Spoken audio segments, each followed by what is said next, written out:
Over the past week, we received a couple of job reports, and I believe that some of the data in these job reports are some of the biggest factors that is causing the Fed to position themselves the way they are.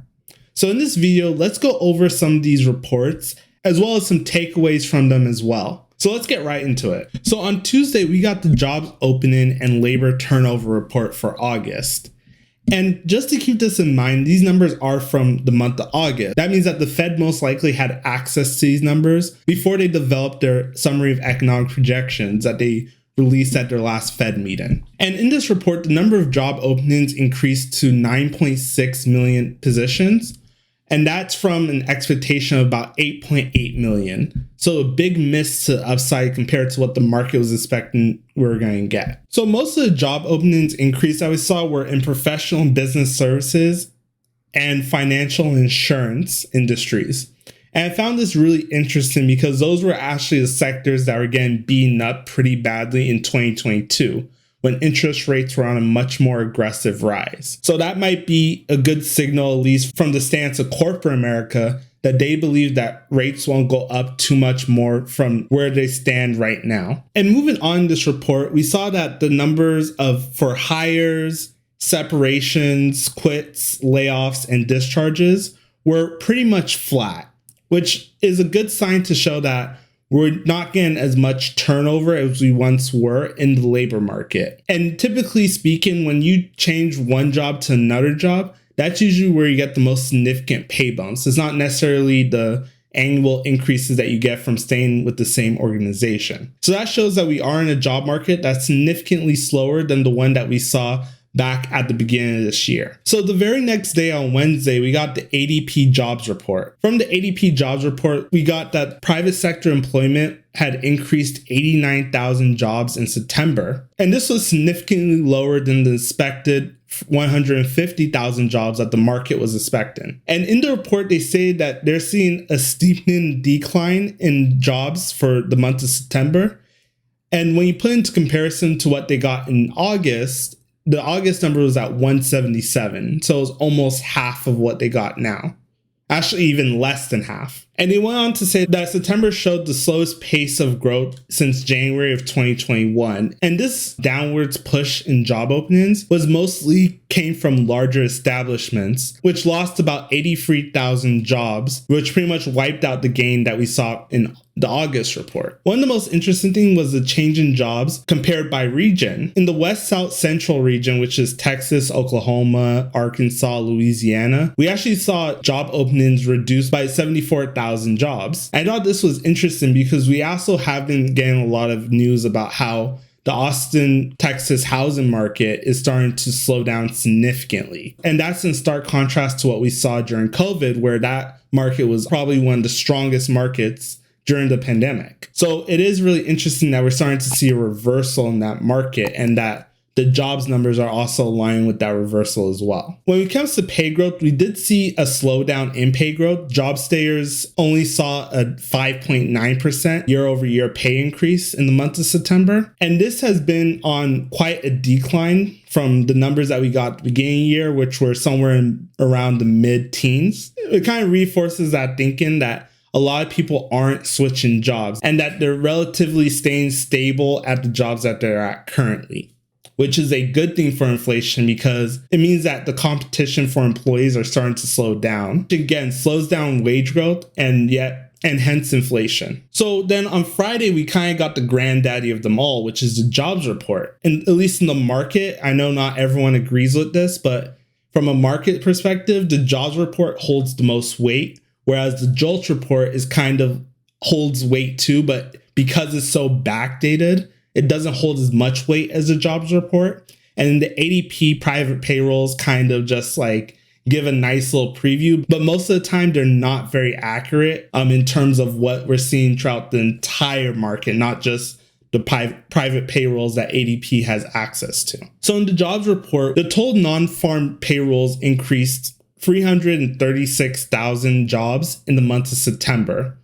And this is in comparison with that we're going to get about 170,000 jobs increase. So again, almost double the amount that we were expecting. Most of the gains that we saw were in some of the usual like leisure and hospitality, healthcare, and social assistance. But we also did see some gains in government jobs. This is probably due to the fact that school is back in session for most of the country at this point. So that's kind of an obvious one. But we also did see some gains in professional, scientific, and technical services, which is a field that we've actually seen soften during 2022. So it was interesting to see some job gains in that sector. So when we break it down sector by sector, leisure and hospitality saw employment in food services and drinking places return back to pre-pandemic levels of February of 2020, whereas accommodations have actually gone back to their pre-pandemic levels. And I'm assuming that this mostly has to do with the boom of Airbnb that happened throughout the pandemic. You know, there was a lot of cheap money going around. A lot of people got into the Airbnb hustle. So that has probably removed a lot of the business that would go to hotels, and those employers have now been moved to people who are managing Airbnbs. I'm not too sure how the report handles that, but that would be my assumption. And so I think that it'll probably be very difficult to get back to those 2020 levels, especially as we start to see more of a slowdown in travel, not only just domestically, but also internationally as well. So in the information sector, we did see employment start to trend down a little bit in the months of September. This was mostly due to employment in motion pictures and sound recording industries, which is obviously due to the strike that we were seeing on Hollywood. Now, when it comes to average hourly earnings, we saw it rise about 0.2% for the month of September. And for the year over year number, we got about a 4.2% increase, which in my opinion, anything around like 4.5%, that is more in line with what the Federal Reserve wants to see. You know, I keep referencing back to this, but I think that it was really important what Jay Powell said when he spoke at the Brookings Institute, I believe, the beginning of the year, sometime around the spring. He said that he wants to see earnings rise at a rate that's consistent with inflation, which he did say was about 1 or 2% above their target inflation goal. So 4.2% basically puts them at 2% inflation. So this is definitely a good sign for the inflation side of things when it comes to the job market. Now, the average hourly work week we saw was unchanged from the last report, which is really good because it shows that there isn't an uptick in demand in goods or services, which gives inflation more of a runway to stabilize. So between these three reports, I think that the biggest takeaways that we can have is that we're starting to see a slowdown in labor turnover.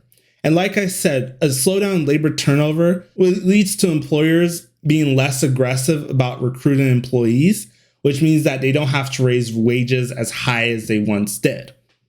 Now, I do believe that wages will increase over the next couple of years to kind of catch up to inflation, but they're not going to have to do those crazy things like, hey, minimum wage is $10 an hour, but we have to offer $25 an hour to get someone through the door. I think a lot of those wage gains will start to settle out. Between these three reports, it still shows that the labor market is still very strong. And I believe that this kind of supports the Fed's higher for longer positioning. Because think about it like this. If the labor market is still very strong, the economy is still very strong, and inflation has come down, but it's not necessarily down to where the Fed wants it, what does the Fed have to lose keeping rates higher for longer? Quite frankly, they don't have anything to lose, because if they keep rates higher for longer and they completely flush out inflation, then perfect. Now they could go and start cutting rates. But if they keep it higher for longer and the job market starts to take a hit, they can immediately cut rates like that overnight 1%. And maybe they might cause a little bit of pain in the economy, but it'll be so little and they'll be able to turn it around so quickly. They're not really concerned about that being a problem moving forward if they keep rates higher for longer. One of the problems with higher for longer is that it does cause rates on treasury yields to move up, which causes rates on mortgages, credit cards, car loans, personal loans, student loans, whatever. It causes all of those rates to go up as well. You know, we started off the week with the 10-year treasury sitting at about 4.5%. And we ended the week with treasury yields sitting around somewhere around like 4.8, 4.9%, which pretty much has pushed mortgage interest rates almost into the 8% territory, What I believe the average mortgage rate right now was on Thursday was calculated to be 7.6%.